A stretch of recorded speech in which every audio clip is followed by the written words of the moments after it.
Do you know why something evil has to ask permission to come into your house? It sort of goes back to this old belief that nothing evil, nothing negative can enter into your life, can enter into your home unless you give it permission. See, we naturally have this protective barrier surrounding us. Some people call it guardian angels, some people call it, a protective spirit, but we are naturally protected from these sort of things. But these evil, these negative entities try and break us down and get us to open that space, to allow them to come in. And so our homes, where we live, where we love, where we share intimate moments, right? That becomes a protective space. And this evil entity cannot enter through that doorway until you give it permission. Now, this story comes out of North Carolina. There was this woman who said when she was a young girl, she grew up in a small home up in the Appalachian Mountains.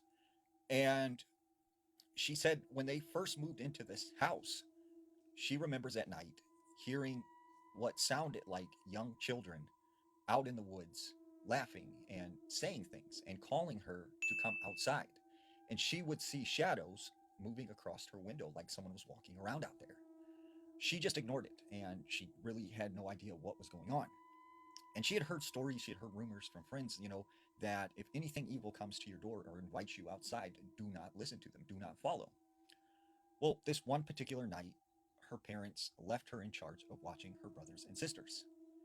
And she said they were running around the house playing when all of a sudden she got kind of this sick feeling in her stomach, like something was wrong. And she said her brother started screaming and started freaking out and crying. And she's like, "What's going on? Like, what's wrong?"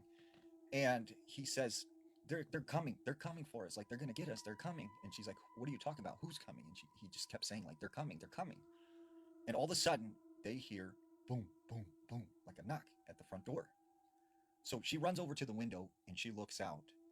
And she said, at the front door was this young boy, with an old timey haircut and wearing sort of like this blue jacket and blue pants with these like black boots. And she said he just looked out of place. She knew something was wrong. So she calls out to him from behind the door. "Yes, like, what do you want? What do you need?" And she said this boy responded, "Please, let me in. Please, let me in." And she's like, "No, I'm not supposed to open the door. Mom and dad are gone. Like, I can't open the door for you." And he's like, "Please, it's cold. Let me in." And she said, "No, you're going to have to go somewhere else. I'm not opening the door." And right as she says that, the lights in the house started to flicker. And she said she took her brothers and sisters, they ran into their mother's room and she closed the door and they all just started praying.